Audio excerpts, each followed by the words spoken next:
हरिः ओम श्री गुरुभ्यो नमः हरिः ओम भद्रं कर्णेभिः शृणुयाम देवाः भद्रं पश्येमाक्षभिर्यजत्राः स्थिरैरङ्गैः सुष्ठुवागुंसस्तनूभिः व्यशेम देवहितं यदायुः स्वस्ति न इन्द्रो वृद्धश्रवाः स्वस्ति न पूषा विश्ववेदाः स्वस्ति नस्तार्क्ष्यो अरिष्टनेमिः स्वस्ति नो बृहस्पतिर्ददातु ओम शांति शांति शांतिः ओम सहना भवतु सहनौ भुनक्तु सह वीर्यं करवावहै तेजस्विनावधीतमस्तु मा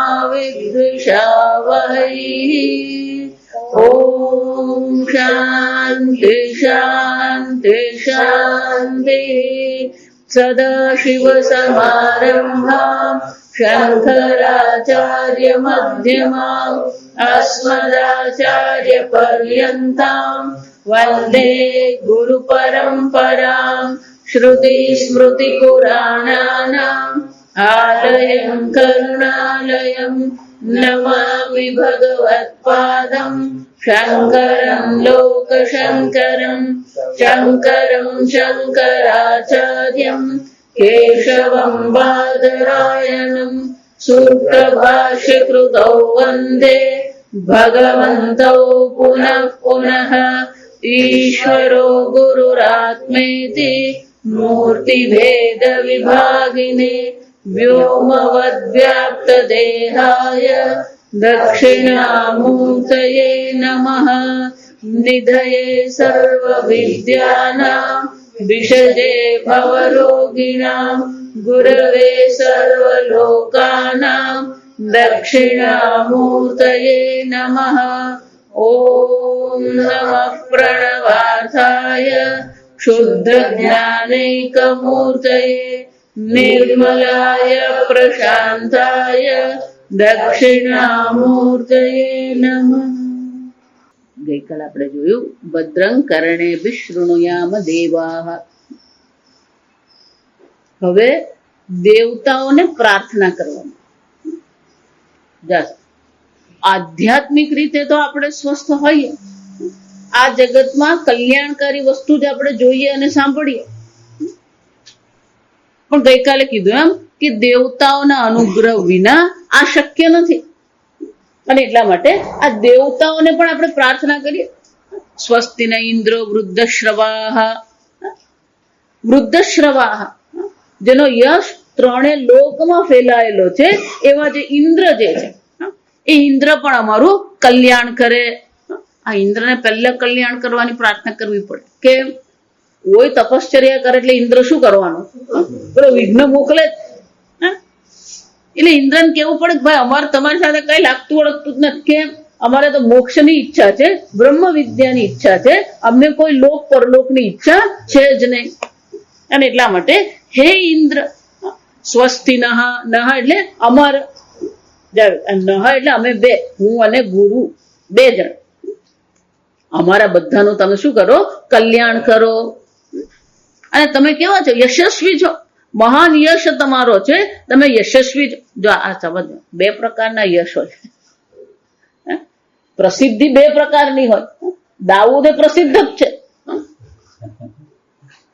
5 વર્ષ પહેલા જયારે પૂછવામાં આવ્યું કે સૌથી પ્રસિદ્ધ વ્યક્તિ આ જગતમાં કોણ, તો કયું નામ આવ્યું? ઓસામા બિન લાદેન.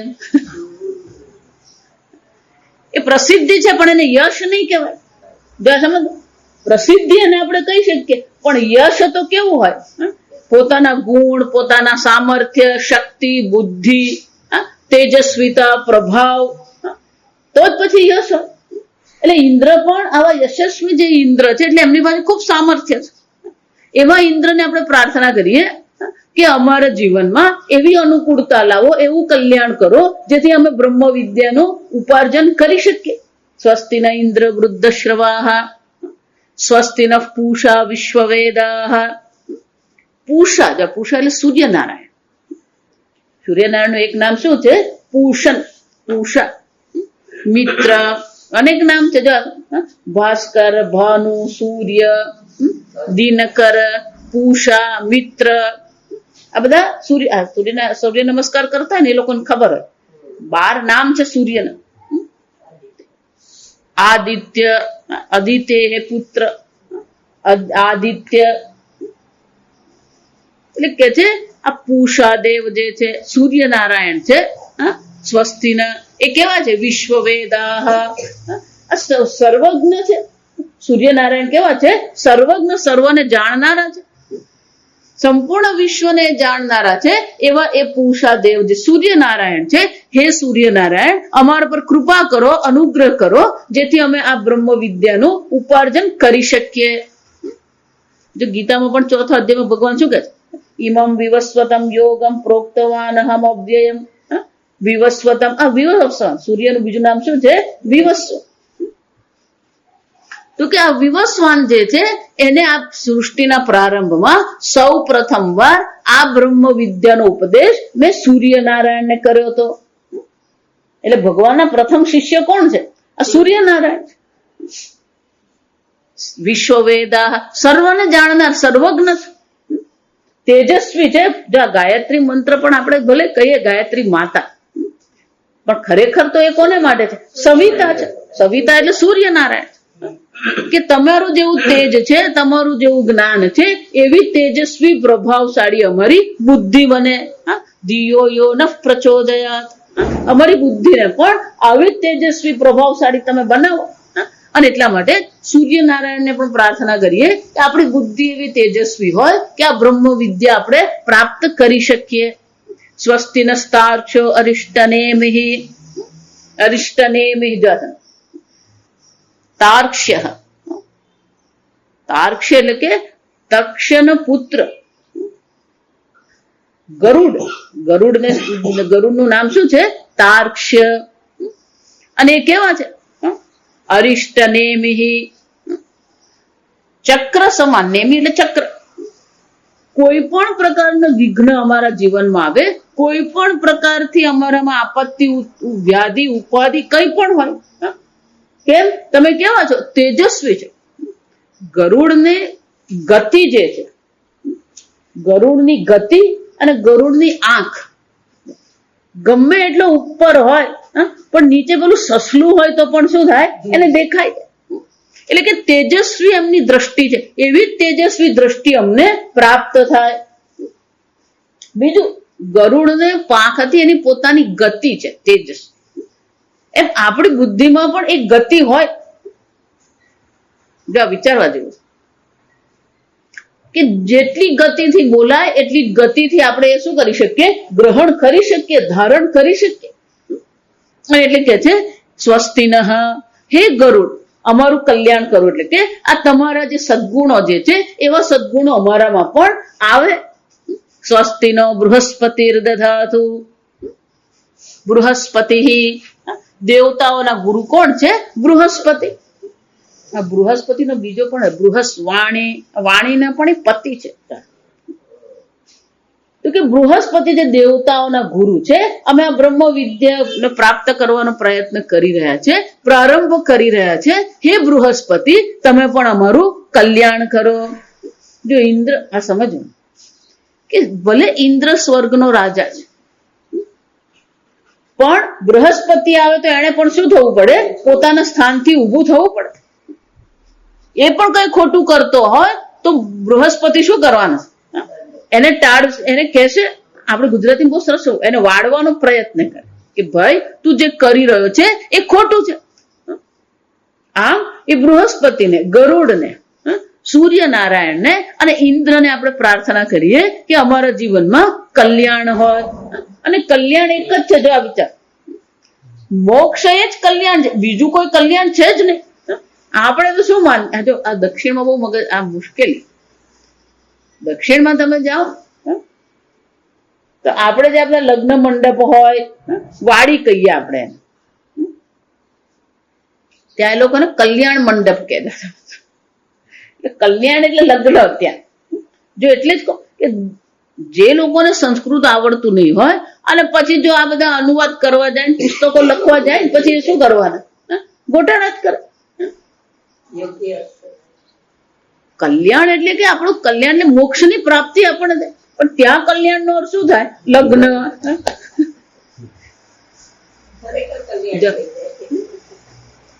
અને એટલે કે છે બૃહસ્પતિ, હે બૃહસ્પતિ અમારું કલ્યાણની પ્રાપ્તિ અમને કરાવો. દધાતુ. ઓમ શાંતિ શાંતિ શાંતિ. 3 વાર શાંતિ. કેમ? આધિભૌતિક, આધ્યાત્મિક અને આધિદૈવિક 3 પ્રકારે અશાંતિ, વિઘ્નની શક્યતા છે, આપત્તિની શક્યતા છે. અને 3 પ્રકારની જે પણ વિઘ્ન આપત્તિઓ આવતી હોય એ સર્વ આપત્તિઓની નિવૃત્તિ માટે આપણે શું કહીએ? શાંતિ શાંતિ શાંતિ. આ થયો શું થયો? આ મંગલાચરણ કહેવાય, અથવા તો શાંતિ પાઠ. કોઈ પણ ઉપનિષદ હોય એ ઉપનિષદનો આરંભ આ શાંતિ પાઠથી જ થતો હોય. ભાષ્ય વાંચીએ આપણે. ઓમ બ્રહ્મા દેવાનામ અથર્વણ ઉપનિષદ ઇતિ ઇત્યાદિ અથર્વણ ઉપનિષદ અસ્યાહ ચ વિદ્યા સંપ્રદાય કર્તૃ પારંપર્ય લક્ષણ સંબંધમ આદૌ એવ આહ સ્વયં એવ સ્તુત્યર્થમ એવં હિ મહદ્ભિઃ પરમ પુરુષાર્થ સાધનત્વેન ગુરુણા આયાસેન લબ્ધા વિદ્યા ઇતિ શ્રોતૃ બુદ્ધિ પ્રરોચનાય વિદ્યા મહી કરોતિ સ્તુત્યા પ્રરોચિતાયામ हि विद्यायां सादराः प्रवर्तेरन् इति प्रयोजनेन तु विद्यायाः साध्य साधन लक्षण संबंधम् उत्तरत्र वक्ष्यति विद्यते हृदय ग्रंथिः इत्यादिना अत्र च अपर शब्दवाच्याम् ऋग्वेदादिलक्षणायाम्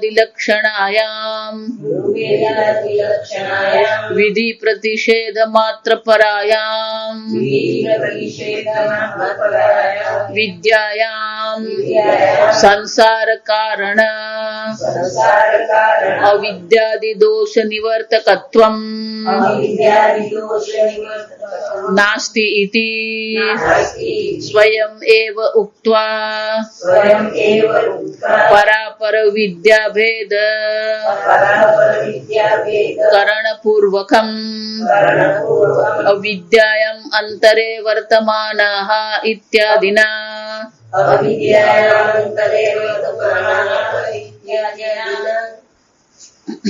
तथा परप्राप्ति साधनम सर्वसाधन साध्य विषय वैराग्य पूर्वकम गुरु प्रसाद लभ्याम ब्रह्म विद्याम आह परीक्ष्य लोकान इत्यादिना શંકરાચાર્યજી સ્વયં જ કહે છે આ ઉપનિષદનો પ્રારંભ ક્યાંથી થાય છે? ઓમ બ્રહ્મા દેવાનામ ઇત્યાદિના. તો કે આવું કેમ લખવું પડે? જો આપણી પાસે પુસ્તક છે અને પેલા પુસ્તકમાં એક મંત્ર, બીજો મંત્ર, ત્રીજો મંત્ર આમ અલગ અલગ લખેલું છે. તો પહેલા તો હસ્તલિખિત પ્રત આવતી એટલે વેદની જયારે હસ્તલિખિત પ્રત તમે જુઓ તો એમાં આપણાની જેમ આ બધા જે આપણે ફકરા પાડીએ ને એવું નહીં હોય, સળંગ જ બધા શું કરતા હોય, લખ્યા કરતા. એટલે વેદના જે મંત્ર જે છે એ વેદના અથર્વ વેદ ધારો કે છે, તો એ મંત્રો જયારે લખતા હોય તો એ મંત્રો લખ્યા તો પછી સરળ આખું સળંગ લખી જ ગયા હોય. પણ આ ઉપનિષદ ક્યાંથી પ્રારંભ થાય છે આપણને ખબર નહીં પડે. એટલે શંકરાચાર્ય દર્શાવે છે કે અથર્વવેદનો જે શૌનક શાખા જે છે એમાં બ્રહ્મા ઓમ બ્રહ્મા દેવાનામ આ મંત્ર જ્યાંથી શરૂ થતો હોય ત્યાંથી શું છે આ ઉપનિષદનો આરંભ થાય છે. એ વખતે એમની પાસે હસ્તલિખિત પ્રત જ હતી. એટલે પેલો ઉપનિષદ ક્યાંથી શરૂ થાય, કારણ કે તો સળંગ જ હોવાનું. તો કે ઉપનિષદ શરૂ ક્યાંથી થયું? ઓમ બ્રહ્મા દેવાનામ ઇત્યાદિ આ મંત્રથી શરૂ થાય છે. અને એ કેવું છે અથર્વણ ઉપનિષદ, અથર્વણ વેદમાં આ ઉપનિષદ જોવા મળે છે. આગળ ગઈકાલે મેં કહ્યું એમ બ્રહ્મ બિંદુ ઉપનિષદ, નાદ બિંદુ ઉપનિષદ, ગર્ભ ઉપનિષદ, અનેક પ્રકારના અથર્વણ. આજે અથર્વ આપણે ગણપતિનો અથર્વ શીર્ષનો પાઠ કરીએ પણ ક્યાં છે? અથર્વ વેદનો છે. આમ અથર્વવેદમાં અનેક ઉપનિષદો છે, એમાં આ ઉપનિષદ જે છે આ ઉપનિષદને શું કહેવામાં આવે?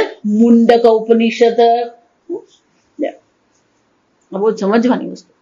કેનો ઉપનિષદ, કે કેનો ઉપનિષદ કોને કહેવામાં આવે? કે જેનો પહેલો શબ્દ ક્યાંથી થાય? કેને શિતમ પતિતમ પ્રેષિતમ મનઃ. ઈશાવાસ્ય ઉપનિષદ કે ઈશાવાસ્ય ઇદગુમ સર્વમ. પ્રથમ જે શબ્દ હોય એને જ ઉપનિષદનું નામ આપી દેવામાં આવે. પણ અહીંયા તો નામ શું છે? મુંડક ઉપનિષદ. તો કે મુંડક એટલે શું છે? જેણે મુંડન કરાવ્યું છે, એટલે કે સંન્યાસી. મુંડન કરાવ્યું એટલે શું છે? સંન્યાસી. આ ઉપનિષદ ખરેખર સંન્યાસીઓ માટેનું ગ્રહસ્થ માટેનું છે જ નહીં ખરેખર. કેમ?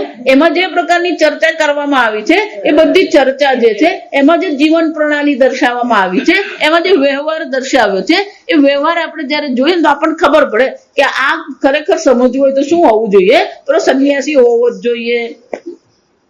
શંકરાચાર્ય જે ગીતા પર ભાષ્ય લખ્યા એવી એક સ્વતંત્ર ટીકા છે, શંકરાનંદી ટીકા.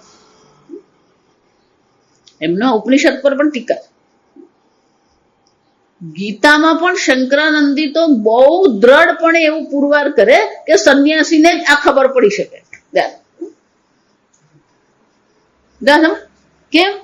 ભલે બહારથી ધારો કે સંન્યાસી નહીં, પણ અંતઃકરણથી તો આપણે શું બનવું પડે? સંન્યાસી બનવું જ પડે. સંન્યાસી નહીં જ્યાંથી અંદરથી બનીએ ત્યાં સુધી બ્રહ્મ વિદ્યા શક્ય છે. અને એટલા માટે શું કહેવાય? જે મુંડન કરનારા છે એને મુંડક કહેવાય. એટલે કે મુંડન કરનાર એટલે કે સંન્યાસીઓ માટેનું જે ઉપનિષદ છે એને શું કહેવામાં આવે? મુંડક ઉપનિષદ. અમારા આશ્રમમાં પણ જયારે મુંડક ઉપનિષદ સ્વામીજી ભણાવવાના હતા તો જેટલા બ્રહ્મચારી બધા મુંડન કરીને આવેલા. સ્વામીજી બધા જોતા રહી ગયા. બધા બ્રહ્મચારી શું કરે? બધા મુંડન કરાવી દે. કેમ? મુંડક ઉપનિષદ. તો મુંડક ઉપનિષદ નો આરંભ ક્યાંથી થાય છે? ઓમ બ્રહ્મા દેવાનામ. પણ કે આ ઉપનિષદ જે છે એની એક વિશેષતા છે. કઈ વિશેષતા? અસ્યાહા ચ. આ ઉપનિષદ શબ્દ જે છે એ સ્ત્રીલિંગ છે. સંસ્કૃતમાં ઉપનિષદ શબ્દ સ્ત્રીલિંગ છે અને એટલા માટે અસ્યાહા જેના. તો કે પ્રારંભમાં શ્રુતિ માતા સ્વયં આપણને શું કહે? વિદ્યા સંપ્રદાય કર્તૃ પારપર્યમ લક્ષણ સંબંધ. જો વારંવાર કહું છું, બ્રહ્મ જ્ઞાન પ્રાપ્ત કરવું હોય તો પરંપરા વિના આ શક્ય છે જ નહીં. સમજવા એવમ પરંપરા પ્રાપ્તમ. ભગવાન પણ ગીતામાં શું કહે છે? આ સંપ્રદાય છે, પરંપરા છે. અને આપણે વંદન પણ પહેલા કોને કરીએ છીએ? વંદે ગુરુ પરંપરા. પહેલું તો કોણ? અને એ પરંપરા કેવી છે? સદા શિવ સમારંભા. શંકર ભગવાન થી શરૂ થઈ છે. મધ્યમાં શંકરાચાર્ય કોણ છે? શંકરાચાર્ય મધ્યમાં. એ મધ્યની એક કડી આપણને પાકી ખબર છે. કઈ છે? આ શંકરાચાર્ય અસ્મદાચાર્ય આપણને જે અધ્યયન કરાવી રહ્યા છે એ આચાર્ય પર્યંત જે છે વંદે ગુરુ પરંપરા. કે શંકરાચાર્યજી કહે છે આ શ્રુતિ સ્વયં જ આપણને શું કરે છે, સ્વયં શ્રુતિ માતા આપણને દર્શાવે છે કે આ સંપ્રદાય છે. એટલે પહેલો મંત્ર આપણને શું દર્શાવે, વિદ્યા સંપ્રદાય કર્તૃ. પણ કે આ બ્રહ્મ વિદ્યાનો જે સંપ્રદાય છે એના કર્તા કોણ છે, એટલે પ્રારંભ ક્યાંથી છે, તો કે પહેલા કોણ છે, ઓમ બ્રહ્મા વિદ્યા દેવાનામ પ્રથમઃ. દેવતાઓમાં પ્રથમ જેનો જન્મ થયો છે એ બ્રહ્માજી. એટલે કે એના કરતા કોણ છે આ સંપ્રદાય, બ્રહ્માજી. નારાયણમ પદ્મભુવમ વશિષ્ઠમ શક્તિમ ચ તત્પુત્ર પરાશરમ ચ. તો ત્યાં સંપ્રદાય કરતા કોણ છે, નારાયણ. સદાશિવ સમારંભામ શંકરાચાર્ય મધ્યમાં. તો ત્યાં સંપ્રદાય કરતા કોણ છે, શંકર ભગવાન છે. બ્રહ્મા વિષ્ણુ અને મહેશ ત્રણે ત્રણ સંપ્રદાય કરતા. ભગવાન જ સંપ્રદાય કરતા હોઈ શકે, બીજું કોઈ નહીં. આ સમજ, સંપ્રદાયનો આરંભ ભગવાનથી જ થાય. કોઈ સ્વામીજીને પૂછ્યું પણ એવું શું કામ તમે કહો છો ભગવાનથી જ શરૂ થાય,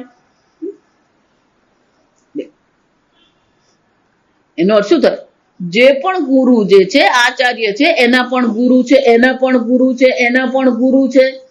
તો કે પ્રથમ ગુરુ કોણ, તો પ્રથમ ગુરુ કોણ છે, ભગવાન પ્રથમ ગુરુ. તો કે ભગવાન જ પ્રથમ ગુરુ છે એવું શા માટે કહો છો, સ્વામીજી બહુ સરસ તર્ક આપે. તો કે પ્રથમ પિતા કોણ, પિતાના પણ પિતાના પણ પિતાના પણ પિતા હોય કે નહીં હોય, માતાના પણ માતાની પણ માતા હોય કે નહીં હોય. કેમ તું અહીંયા ઉભો છે, પેલો પૂછે શા માટે, શું કેવું પડે, તું અહીંયા ઉભો છે શું પુરવાર કરે, હોવું જ જોઈએ. પૂર્વજો આપણે હોવા જ જોઈએ તો જ આપણે અહીંયા ઉભા છે અત્યારે. તો કે પહેલા પિતા કોણ, ભગવાન. જો વિચાર, બ્રહ્મા વિષ્ણુ મહેશ એટલે ભગવાન જ કહેવાય. પ્રથમ પિતા ભગવાન છે તો પછી પ્રથમ ગુરુ પણ કોણ છે, ભગવાન જ છે. અને એટલે શંકરાચાર્યજી કહે છે અહીંયા આપણને સંપ્રદાયના કર્તા એટલે કે આ સંપ્રદાયનો પ્રારંભ કરનાર કોણ છે, ઓમ બ્રહ્મા દેવાનામ કર્તૃ. એટલું જ નહીં, પારંપર્ય લક્ષણ સંબંધમ આદૌ એવ આહ. આદૌ એટલે કે પ્રારંભમાં શ્રુતિ માતા આપણને આ પરંપરા દર્શાવી જ દે. અને એ પરંપરા જ નહીં, પરંપરા લક્ષણ સંબંધમ, આ સંબંધ આપણને દર્શાવે છે કે આ પરંપરાથી પ્રાપ્ત જ આ જ્ઞાન છે. પરંપરા વિના આ જ્ઞાન થઈ શકે, કોઈ સ્વયંભૂ ગુરુ છે જ નહીં. આ સમજજો. જો ધારો કે કોઈ એમ કહેતો મને અહીંયા જ્ઞાન થઈ ગયું, હિમાલયમાં જ્ઞાન થઈ ગયું, આ બધું નકામું. આ સમજ, પરંપરા વિના આ જ્ઞાન શક્ય છે જ નહીં. કોઈ પણ વ્યક્તિ, જો શંકરાચાર્યજી કેટલીક વાર બહુ કડકાઈથી વાત કરે. 13મા અધ્યાયના ભાષ્યમાં શંકરાચાર્યજી સ્પષ્ટ શબ્દોમાં કહી દે, સર્વશાસ્ત્રજ્ઞોપી. ભલે ને સર્વશાસ્ત્રના એ જાણકાર છે, પંડિત છે, સર્વશાસ્ત્રજ્ઞોપી અસંપ્રદાયવિત. પણ જો એનો કોઈ પોતાનો સંપ્રદાય નથી, મૂર્ખવત ઉપેક્ષણીયમ. એની ઉપેક્ષા કઈ રીતે કરવાની, મૂર્ખવત. હું એટલે વારંવાર કહું કે તમારો આશ્રમ કેવડો છે ને તમારા શિષ્યો કેટલા છે ને તમે આ કોઈ કેટલી ઋષિકેશ જાઓ ને તો ત્યાં શું જોયું, કેટલી લાંબી દાઢી છે, સફેદ છે, કાળી છે. જો જેટલી લાંબી દાઢી ને એટલે પેલું શું કહેવાય, બહુ તપસ્વી છે.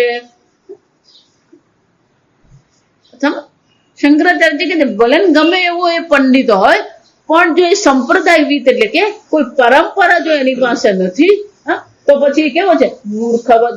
આપણે કામનો નથી કે મૂર્ખવદ ઉપેક્ષા એમ શું થાય, આપણે એની નિંદા ટીકા કરવાની જરૂર નથી. ઉપેક્ષા કરવાનો અર્થ શું થાય, આપણે એની ચર્ચા નથી કરવાની, આપણે નિંદા નથી કરવાની. પેલો મૂર્ખવત, રસ્તા પર ધારો કે કોઈ પાગલ જઈ રહ્યો તો આપણે શું કરીએ, ઉભા રહીને એની વાતો કરીએ. ઉપેક્ષા, ઉપેક્ષા કરવાની અર્થ શું થયો, 10 ફૂટથી જ નમસ્કાર કરી દેવાના. ઉપેક્ષાનો અર્થ શું થઈ ગયો, એટલે 10 ફૂટથી જ એને નમસ્કાર કરીને ચાલતું પકડો. કેમ, એ મહાત્મા છે, મહાત્મા તરીકે આપણે નમસ્કાર કરીએ. બ્રહ્મ વિદ્યાની ચર્ચા આવે ત્યારે શું છે, એ આપણને કોઈ રીતે ઉપયોગી થઈ શકે એમ છે જ. અને એટલે શંકરાચાર્યજી કહે છે શ્રુતિ માતા પણ પ્રારંભમાં જ આ પરંપરા ક્યાંથી શરૂ થઈ એટલું જ નહીં, એ સંબંધ પણ આપણને પારંપર્ય લક્ષણ સંબંધમ, આ પરંપરા લક્ષણ જે છે એનો સંબંધ આપણને દર્શાવે છે. સ્વયમેવ શ્રુતિ માતા સ્વયં જ આ પરંપરા આપણને દર્શાવે. શાના માટે? સ્તુત્યર્થમ. શાના માટે કરે છે? આ પ્રકારે પરંપરાની સ્તુતિ કરે છે. શ્રુતિ માતા કોની સ્તુતિ કરી રહ્યા છે? આ પરંપરાની સ્તુતિ કરે છે. એવં હિ મહદ્ભિ પરમ પુરુષાર્થ સાધનત્વેન ગુરુના આયાસેન લબ્ધા. એટલું જ નહીં, આ બ્રહ્મ વિદ્યા કેવી છે? ગુરુના આયાસેન. ગુરુના એટલે શું છે? બહુ મહાન આયાસ, મહાન પ્રયત્નથી આ બ્રહ્મ વિદ્યા પ્રાપ્ત થઈ શકે એમ છે. પણ કોણે આ પ્રાપ્ત કરી? મહદ્ભિ. આ મહાન પુરુષો જે સંત મહાત્માઓ જે થઈ ગયા, એ સંત મહાત્માઓ આ પરમ પુરુષાર્થ સાધનત્વેન, આ પરમ પુરુષાર્થનું સાધન છે. પરમ પુરુષાર્થ આપણો મોક્ષ છે. જો આ સમજો, આપણા જીવનનું લક્ષ્ય તો મોક્ષ જ છે, પણ એ મોક્ષનું સાધન કોણ છે? આ બ્રહ્મ વિદ્યા મોક્ષનું સાધન છે. આપણા ધર્મ, અર્થ, કામ અને મોક્ષ, આ 4 પુરુષાર્થ છે. ધર્મ, અર્થ અને કામ જે છે એ સંસારિક અભ્યુદયને કહેવામાં આવે, પણ પરમ પુરુષાર્થ તો કયો છે? આ મોક્ષ એ પરમ પુરુષાર્થ છે.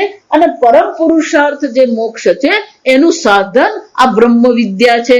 અને અનેક સંત મહાત્માઓ થઈ ગયા, સાધુ મહાત્માઓ થઈ ગયા, એમણે પણ શું કર્યું?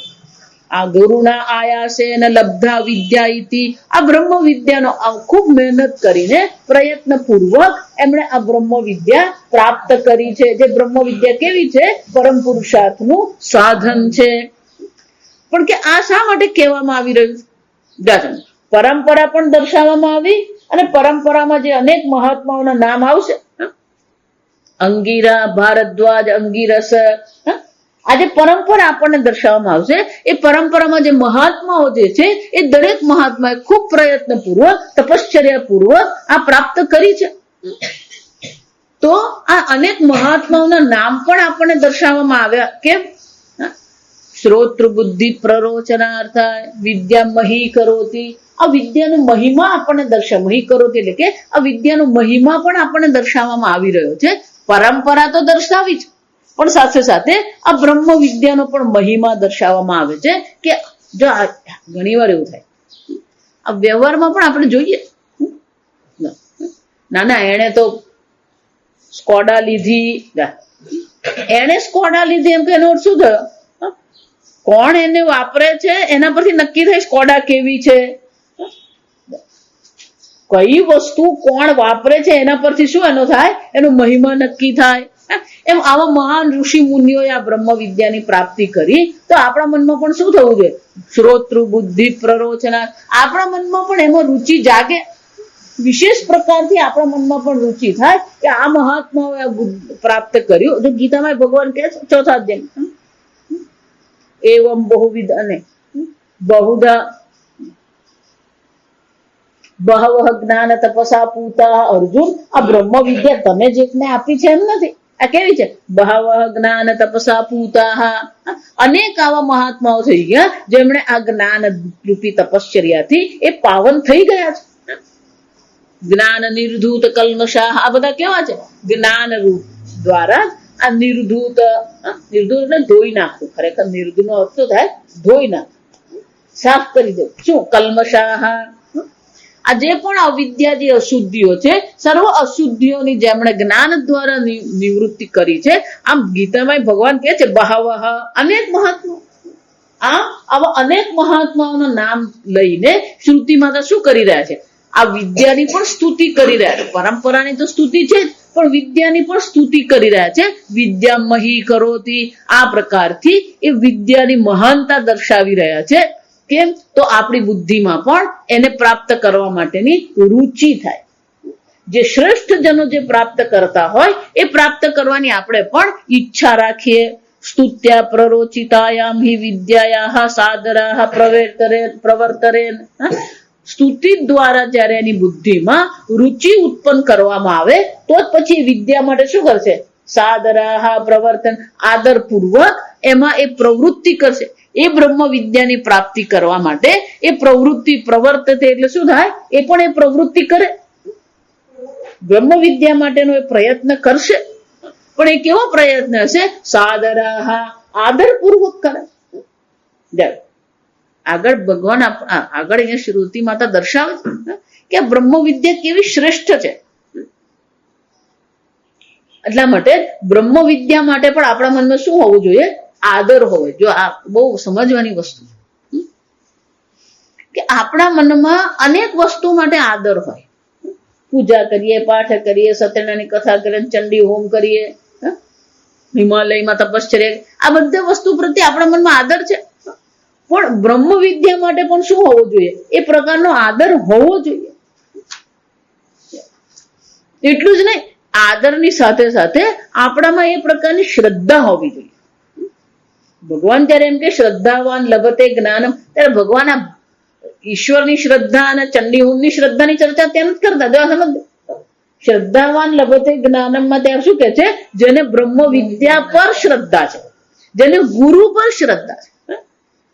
ગુરુ વેદાંત વાક્યેષુ વિશ્વાસ શ્રદ્ધા. વેદાંતમાં શ્રદ્ધા અલગ શબ્દ છે. વ્યવહારમાં જેને આપણે શ્રદ્ધા કહીએ ને, એ તો માન્યતા છે. એમાં શ્રદ્ધા કોઈ છે જ નહીં. બધી કેવી વસ્તુ છે? માન્યતા છે. પણ ખરેખર શ્રદ્ધા કેવી હોવી જોઈએ? આ બ્રહ્મ વિદ્યા મોક્ષ આપવા માટે સમર્થ છે, આ શ્રદ્ધા કહેવાય. આ બ્રહ્મ વિદ્યા મારું કલ્યાણ કરનારી છે. આમ આ બ્રહ્મ વિદ્યા પર આપણા મનમાં આદર જન્મે, શ્રદ્ધા જન્મે. એટલા માટે જ શ્રુતિ માતા આ પરંપરાથી ચર્ચા શરૂ કરે છે. એટલું જ નહીં, પણ કે આ બ્રહ્મ વિદ્યા અને મોક્ષને શું સંબંધ? એટલે કે છે પ્રયોજને તું વિદ્યા સાધ્ય સાધન લક્ષણ સંબંધમ. આ બ્રહ્મ વિદ્યા અને મોક્ષ વચ્ચે કેવો સંબંધ છે? સાધન સાધ્ય. બ્રહ્મ વિદ્યા સાધ્ય સાધન છે અને મોક્ષ સાધ્ય છે. સાધ્ય એટલે જેને આપણે પ્રાપ્ત કરવું છે. તો કે છે ઉત્તરત્ર. ઉત્તરત્ર એટલે કે પાછળથી શ્રુતિ માતા સ્વયં આપણને આ સંબંધ પણ દર્શાવશે અને સંબંધ દર્શાવીને એનું પ્રયોજન આપણને દર્શાવે છે કે બ્રહ્મ વિદ્યાનું પ્રયોજન એક જ છે અને એ કયું છે? મોક્ષ પ્રાપ્ત કરવું.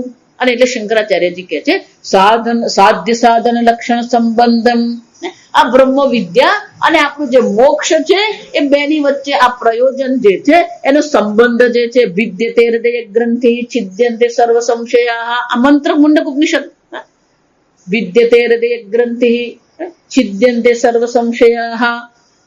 સર્વ પ્રકારની હૃદયમાં જે ગ્રંથિ, ગ્રંથિ એટલે ગાંઠ. ગાંઠ એટલે કે આપણે ક્યાંક અટકી ગયા હોય, ગૂંચવણ હોય. ગાંઠ એટલે ગૂંચવણ. તો કે આ બ્રહ્મ વિદ્યા કેવી છે? વિદ્યતે હૃદય ગ્રંથિ.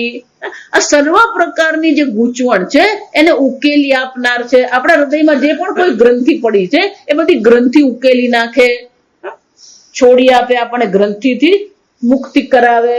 વિદ્યતે હૃદય ગ્રંથિ છિદ્યંતે સર્વ સંશયા. આપણા મનમાં જે પણ કોઈ સંશય હોય એ સર્વ સંશયોની પણ એ નિવૃત્તિ કરનાર છે. ક્ષીયંતે ચ અસ્ય કર્માણી. એટલું જ નહીં, આ બ્રહ્મ વિદ્યા કેવી છે? આપણા ખાતામાં જેટલા પણ કર્મો પડ્યા છે સર્વ કર્મોનો નાશ કરનાર છે. ક્ષીયંતે ચ અસ્ય કર્માણી. ગીતામાં પણ ભગવાન શું કહે? જ્ઞાનાગ્નિ સર્વ કર્માણી ભસ્મસાત કુરુતે.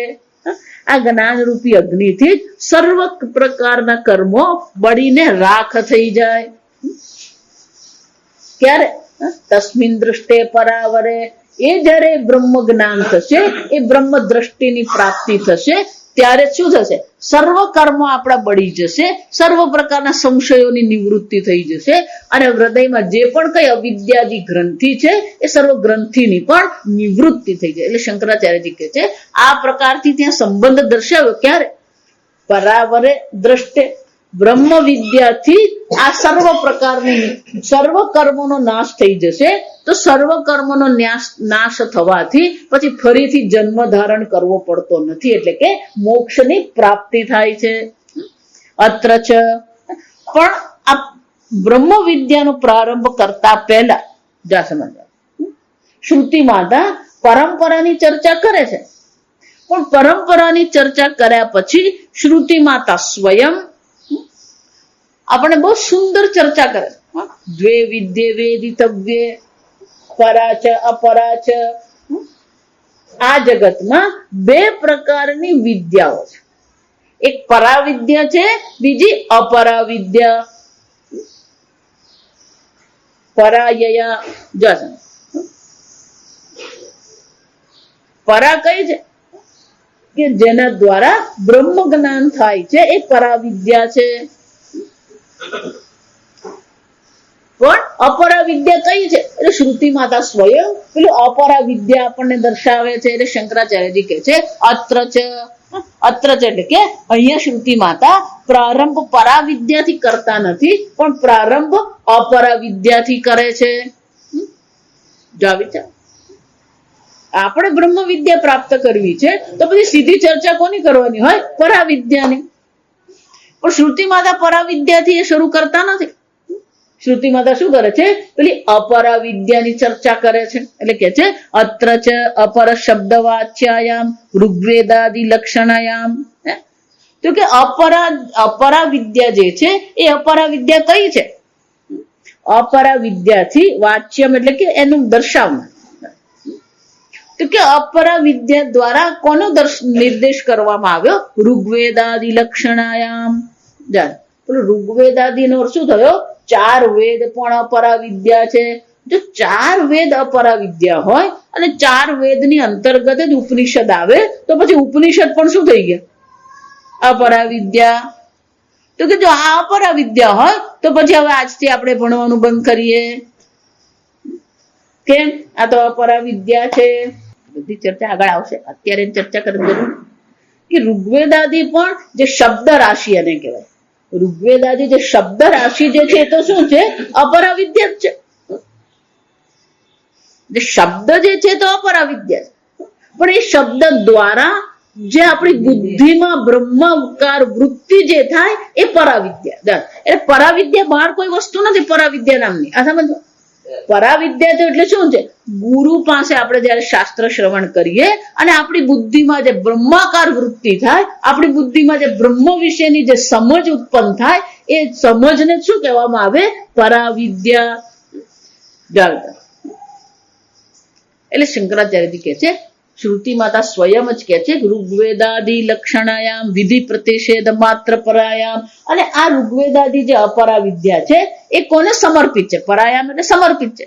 વિધિ પ્રતિષેધ માત્ર. આ કરવું જોઈએ, આ ન કરવું જોઈએ. આ કોણે કરવું જોઈએ, આ કોણે ન કરવું જોઈએ. આ ક્યારે કરવું જોઈએ, ક્યારે ન કરવું જોઈએ. આ જો સમજ. એટલે અનેક પ્રકારના વિધાન કરવા અને અનેક પ્રકારના પ્રતિષેધ એટલે કે આ ન કરવું જોઈએ. એટલે આ ઋગ્વેદાદિ જે અપરાવિદ્યા જે છે એ તો કોને સમર્પિત છે? કર્મને સમર્પિત છે. આ કરો, આ ન કરો. વિદ્યાયામ. પણ જો એ કર્મને સમર્પિત છે, એ આપણને કર્મ કરવા માટે આપણને દોરે છે, તો પછી એ કેવી છે? સંસાર કારણ. જો એ કર્મ પરાયણ છે, કર્મનું વિધાન કરનાર છે, કર્મનો પ્રતિષેધ કરનાર છે, તો પછી એ તો કેવી છે? સંસાર કારણ. આપણા સંસારનું કારણ બનશે. એટલે કે આપણા સંસારને વધુ એ ગતિશીલ બનાવશે. એવું નથી સંસારનું કારણ એટલે અત્યારે સંસાર નથી પછી સંસાર આવવાનો. અત્યારે પેલો સંસારમાં જ પડેલો છે. પણ આ મનુષ્ય શરીર મળ્યા પછી મોક્ષ પ્રાપ્ત કરવાની શક્યતા છે. એ મોક્ષ પ્રાપ્ત કરવાને બદલે શું કરશે? આ કર્મ એને ફરી પાછો સંસારમાં નાખનાર બને છે. અને એટલે કે છે સંસાર કારણ. એટલું જ નહીં, અવિદ્યાદિ દોષ નિવર્તકત્વ નાસ્તિ. આ બહુ મહત્વની વસ્તુ. અજ્ઞાનેન આવૃતમ જ્ઞાનમ તેન મુખ્યંતિ જંતવઃ. આપણો મુખ્ય દોષ તો કયો છે? અજ્ઞાનેન આવૃતમ જ્ઞાનમ. આપણો સૌથી મોટો જે દોષ જે છે, અશુદ્ધિ છે, કઈ છે? અવિદ્યા.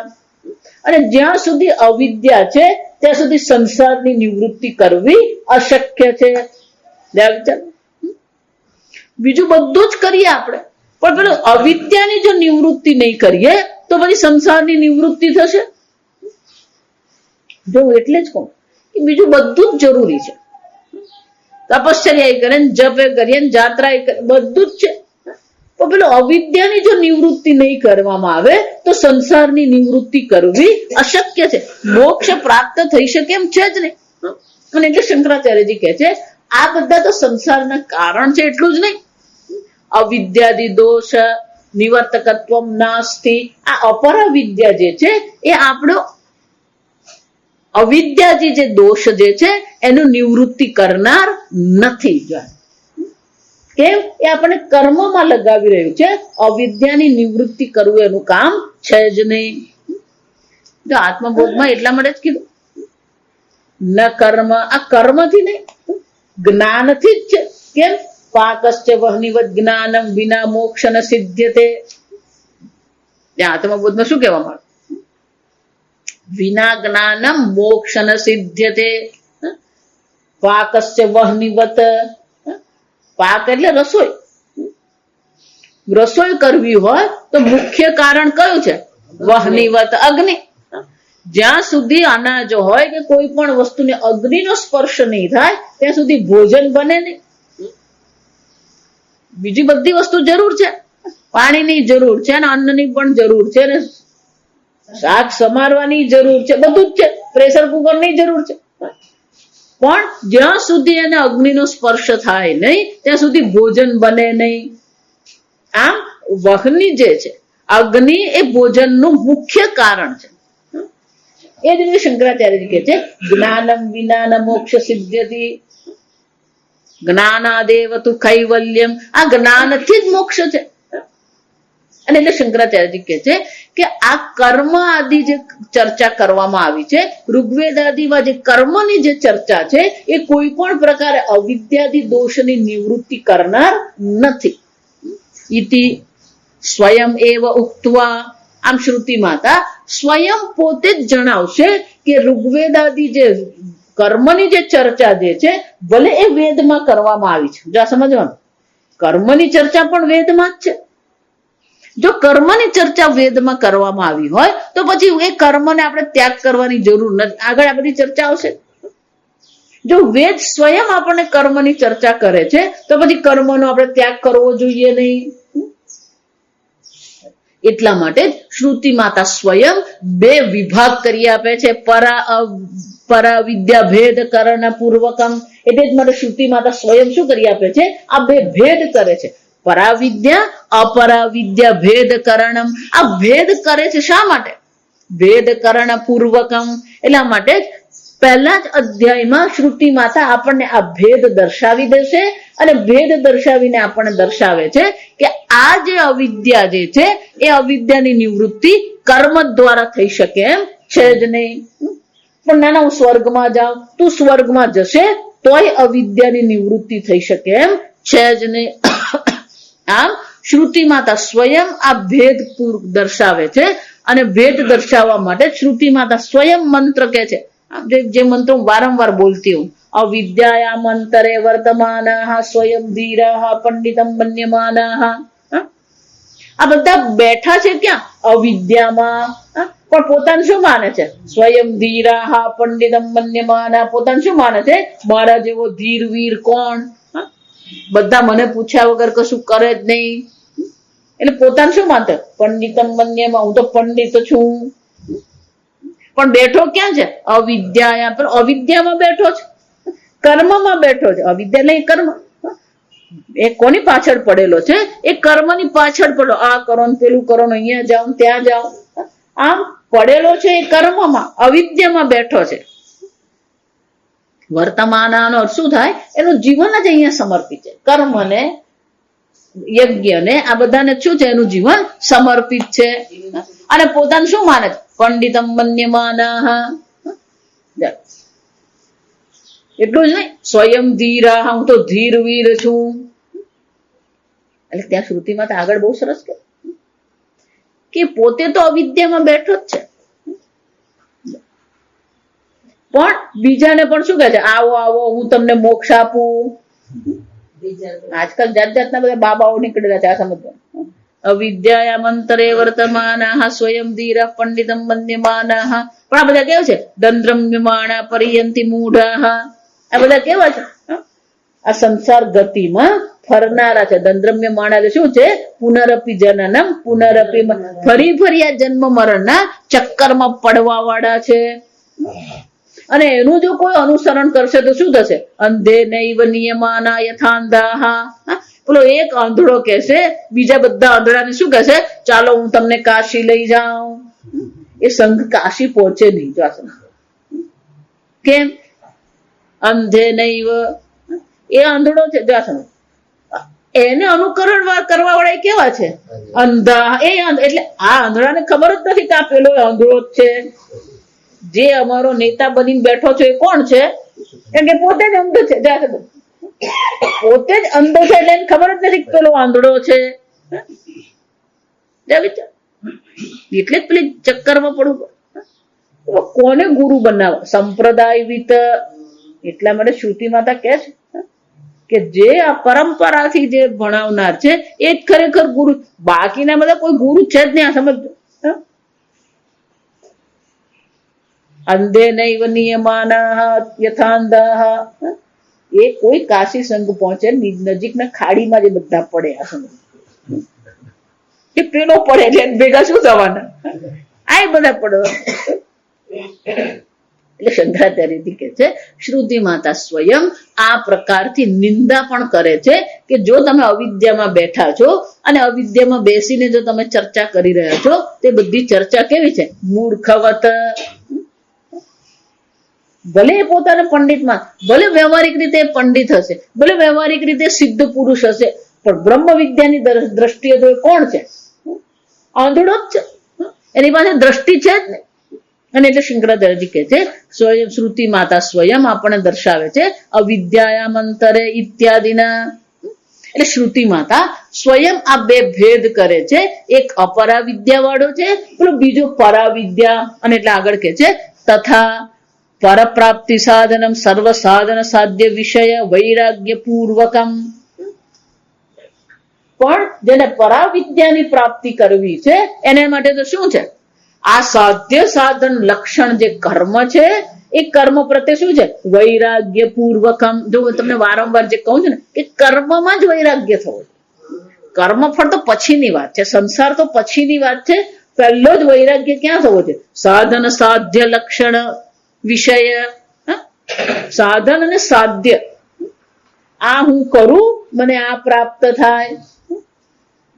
આમ કર્મ પ્રત્યે જ જેને વૈરાગ્ય છે. જગત પ્રત્યે વૈરાગ્ય નહીં, પણ શું છે? એટલા માટે ત્યાં સંન્યાસી નું કહેવાય. જો કર્મ ફળ પ્રત્યે વૈરાગ્ય અને કર્મયોગ કહેવામાં. પણ કર્મ પ્રત્યે જેને વૈરાગ્ય છે એને સંન્યાસી કહેવાય. સંન્યાસી કોને કહેવામાં આવે? જેને કર્મ પ્રત્યે જ વૈરાગ્ય થઈ ગયો છે, જે કર્મમાં કોઈ રુચિ એને છે જ નહીં. આપણે વારંવાર જો એટલું આ સંસાર પ્રત્યે આપણને બહુ કર્તવ્ય બુદ્ધિ છે. માતાજી અહીંયા તો જવું જ પડે, આ તો કરવું જ પડે. પણ એવી જ કર્તવ્ય બુદ્ધિ બ્રહ્મ વિદ્યા માટે આપણને થઈ શકે? ધારો કે પેલું નણંદ કે કાકા સસરા આપણે એમ કહી શકીએ ના ના મારે સત્સંગમાં તો જવું જ પડે, એવું કહી શકીએ આપણે? નથી કહી શકતા. એનો અર્થ શું થયો? હજી પણ કર્તવ્ય બુદ્ધિ ક્યાં છે આપણી? પેલા સંસારમાં છે. હજી એટલો વૈરાગ્ય થયો નથી કે આપણે કહી શકીએ કોઈને પણ કે તમે બેસો હું કલાક સત્સંગમાં જઈને આવું. પેલા મહાત્માને કેમ? મહાત્મા બેસી રહ્યો હું કલાક જરાક લગ્નમાં જઈને આવું.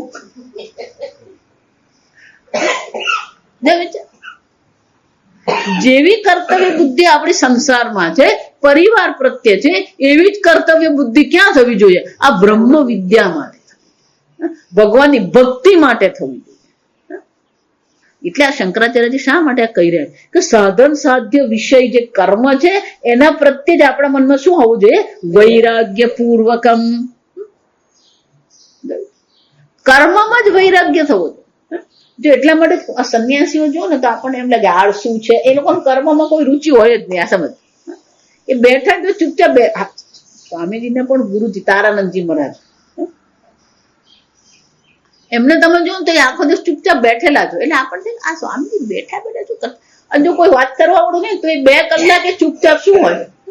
એમનો પગે નહીં હલે ને હાથે નહીં હલે, આમ ચૂપચાપ બેઠેલા છે. કર્મનું કોઈ પ્રયોજન જ નથી. જો સમજો, ખરેખર કર્મનું કોઈ પ્રયોજન છે જ નહીં. આપણને કર્મમાં પ્રયોજન દેખાય છે, આ કરીએ ને પેલું કરીએ. અને તારાનંદજી મહારાજને પાછું એક વિશેષતા, ધારો કે કોઈ પગે લાગવા જાય તો ઓમ એટલું બોલે, બાકી કોઈ ચર્ચા જ નહીં. ક્યાંથી આવ્યો, કોણ છે, કઈ ચર્ચા જ નહીં,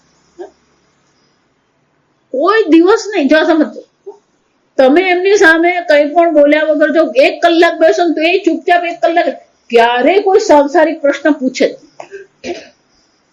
તમારું નામ શું છે, કોઈ પ્રકારની સાંસારિક ચર્ચા જ નહીં. મને એ તમે કલાક બેઠા હોય તો એ કલાક ચૂપચાપ જ ત્યાં બેઠા.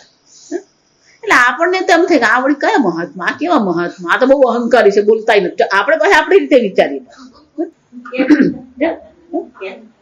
હરિદ્વાર રહેતા, પછી આશ્રમમાં રહ્યા. આપણા આશ્રમમાં સ્વાસ્થ્ય ઠીક નતું ત્યારે આપણા આશ્રમમાં ઘણો વખત રહે. અમે કોઈમ્બતુર આશ્રમમાં ભણતા હતા ત્યારે કોઈમ્બતુર આશ્રમમાં ચાલો. પણ હું જાઉં તો મને બહુ વાર્તાઓ કરતા. એમને બધી આખું મહાભારત એમને કહું. આ મહાભારત એટલે વાર્તાઓનો ભંડાર છે. એટલે જાત જાતની વાર્તાઓ કરે મને. અને પૂજ્ય સ્વામીજી ને ખબર હતી કે તારાનંદજી મહારાજ મારી સાથે વાતો કરે, એટલું જ નહીં, મને વાર્તાઓ કરે. સ્વામીજી ને ખબર હતી. જા એમને ખબર કે આ જાય ને એટલે બધી વાર્તાઓ કરે સ્વામીજી.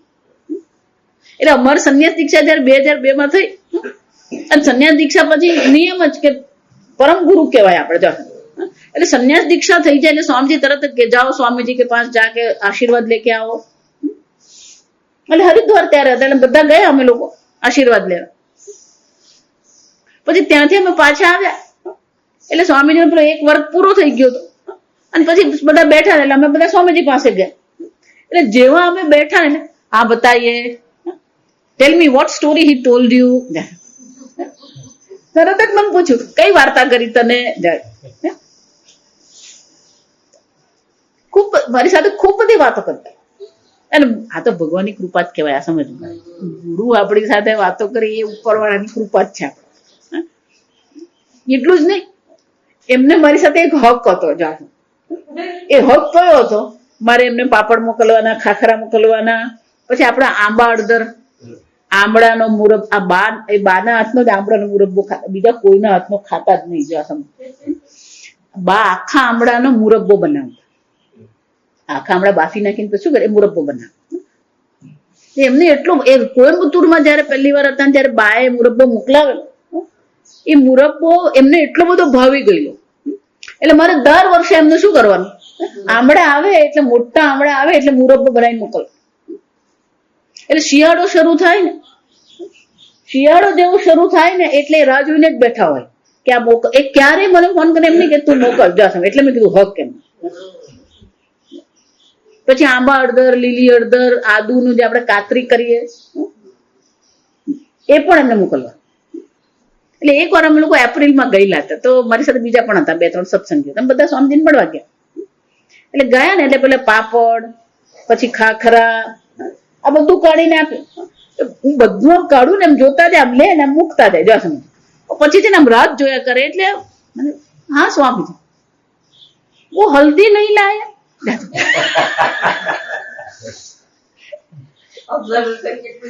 એટલે જોયું કે એ રાત જોઈને બધા હળદી.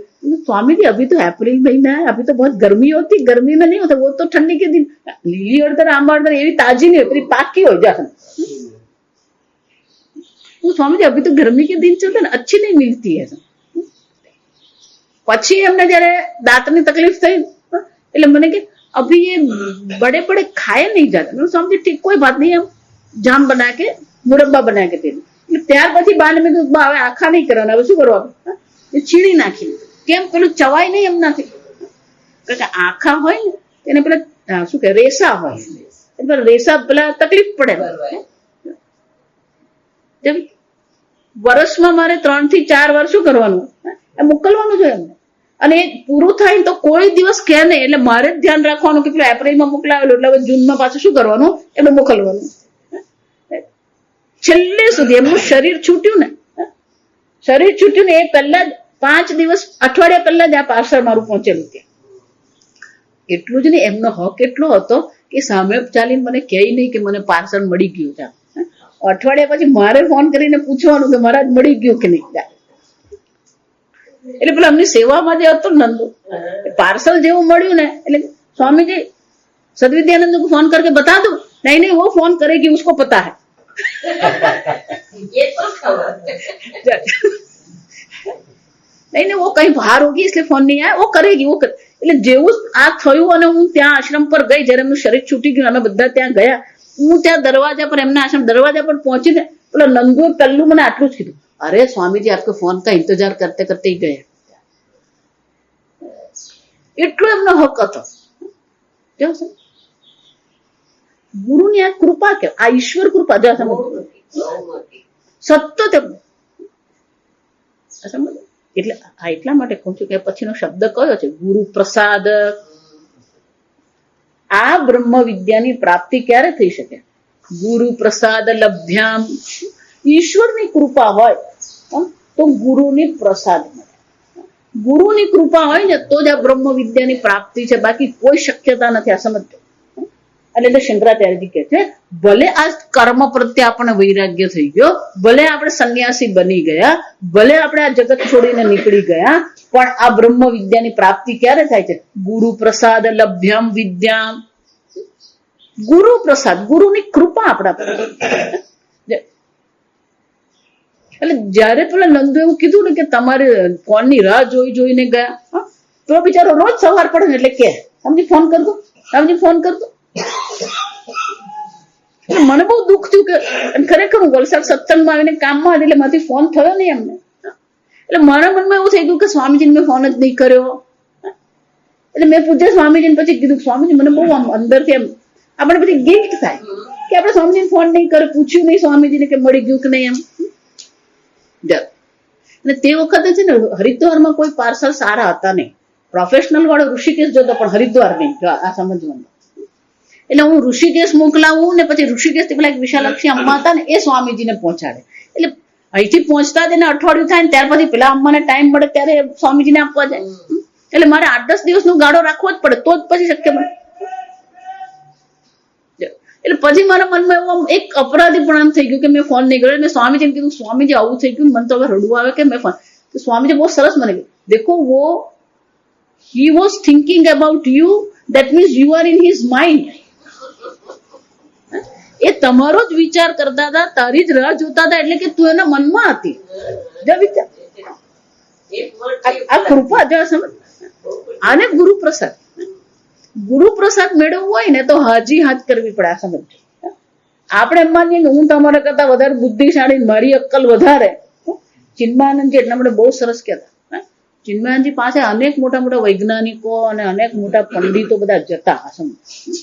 એટલે ચિન્મયાનંદ જેવું કહેતા you are great in your field, but when you come to me you are very ordinary person. ભલે તમારા ક્ષેત્રમાં તમે બહુ મોટા સિદ્ધ પુરુષ છો કે વૈજ્ઞાનિકો છો, પણ જ્યાં બ્રહ્મ વિદ્યાની ચર્ચા આવે ત્યારે તું કોણ છે? એક સામાન્ય વ્યક્તિ જ છે. જા સમજ. એટલા માટે પેલી શ્રદ્ધાની જરૂર પડે કે ગુરુ જે કહી રહ્યા છે એ યોગ્ય જ છે. એના પર પછી પ્રશ્ન ઉઠાવવાનો નહીં હોય. પણ આપણે પેલો ગુરુ પર જ પ્રશ્ન ઉઠાવ્યો, તમે આવું કેમ કીધું? અને એટલે શંકરાચાર્યજી કહે છે કે કર્મ પ્રત્યે વૈરાગ્ય તો થાય જ, પણ સાથે સાથે શું છે? ગુરુ પ્રસાદ લભ્યામ બ્રહ્મ વિદ્યા. આ બ્રહ્મ વિદ્યા કેવી છે? ગુરુ પ્રસાદ વિના એ શક્ય જ નથી. જો એટલે જ ભગવાન ગીતામાં પણ શું કહે? તદ્વિધિ પ્રણિપાતે અને પરિપ્રશ્ને અને સેવયા. એ ગુરુની આપણે સેવા કરીએ, એ ગુરુને આપણે પ્રણામ કરીએ, એ ગુરુને શું કરીએ? શરણાગતિ સ્વીકારીએ. આ શરણાગતિ વેદાંતમાં જે શરણાગતિ છે એ શરીરથી શરણાગતિ નથી. આ સમજો. વેદાંતની શરણાગતિ એ બુદ્ધિની શરણાગતિ છે. કારણ કે એક અપરા વિદ્યા છે, બીજી કઈ છે? પરાવિદ્યા. પરાવિદ્યા માટે તો બૌદ્ધિક રીતે તમારે શરણાગતિ સ્વીકારવી જ પડે. જો આગળ હું તમને ચર્ચા કરી દઈશ કે આ બ્રહ્મ વિદ્યા ક્યારે થઈ શકે. આપણે જોયું ને પરાવિદ્યા એ બુદ્ધિની વૃત્તિ માત્ર છે, બહાર તો છે જ નહીં. એનો અર્થ શું થયો? ગુરુની બુદ્ધિ અને શિષ્યની બુદ્ધિ કેવી થવી જોઈએ? એક થવી જોઈએ. એલાઇનમેન્ટ એને શું કહેવામાં આવે? જો આ એન્જિનિયરિંગમાં શબ્દ છે એલાઇનમેન્ટ. પુલ બનાવવાનો હોય ને તો પુલનો સડન સ્લેબ નહીં બનાવવામાં આવે. દરેક પાયા પર પેલા સ્લેબ મૂકવામાં આવે અને એ સ્લેબને પછી શું કરવાનું હોય? એલાઇન કરવું પડે. ખરો સમય છે ને એલાઇનમેન્ટમાં જાય. કેમ? જો એક સીધો અને બીજો જરા પણ વાંકો હોય તો શું થાય? જો વજનદાર ટ્રક પેલા એક સ્લેબ પરથી બીજા સ્લેબ પર જાય તો એનો જે ઇમ્પેક્ટ લાગે એ સ્લેબને શું કરી નાખે? તોડી નાખે. એટલે તમે જોજો આ પુલ જયારે બનાવે ને ત્યારે જે પેલું ગોઠવણ જે છે ને એ બહુ મહત્વની છે એલાઇનમેન્ટ. એમ ગુરુ અને શિષ્યની બુદ્ધિ પણ શું થવી જોઈએ? એટલું એલાઇન. આપણા શરૂઆતના 2-5 વર્ષ તો એલાઇનમેન્ટમાં જ જાય. સમજ એટલે આપણે પેલું આપણે વ્યક્તિત્વ જ જોતા હોય. આપણને જે દેખાય છે એ ગુરુના કર્મ દેખાય, ગુરુનું વ્યક્તિત્વ દેખાય. એટલે કેવા છે ને કેટલી ઉંમર છે ને શું કરે ને ક્યાં હતા ને કોણ મા બાપ. એટલે આપણે શરૂઆતના દિવસો તો ક્યાં જવાના? એટલે એલાઇનમેન્ટમાં જ જતા. એટલે સ્વામીજી કે પેલા એલાઇનમેન્ટ કરે એટલા બધા 2 ઉપનિષદ પૂરા થઈ જાય. એટલે પછી ત્રીજો ઉપનિષદ આવે ને સ્વામીજી આ ઉપનિષદ બહુ સરસ છે. પેલું સરસ જ હતું પણ પેલું એલાઇનમેન્ટ થયેલું નહીં એટલે શું છે પેલું સરસ લાગે. અને એટલે શંકરાચાર્યજી કે છે આ બ્રહ્મ વિદ્યા શું છે? ગુરુ પ્રસાદ લભ્યામ બ્રહ્મ વિદ્યામ.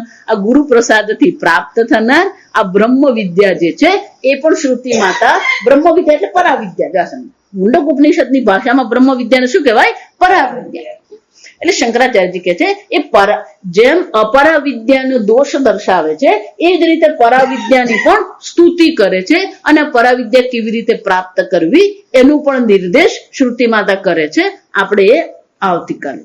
ઓમ અસતો મા સદ્ગમય તમસો મા જ્યોતિર્ગમય મૃત્યોર્મા અમૃતંગમય.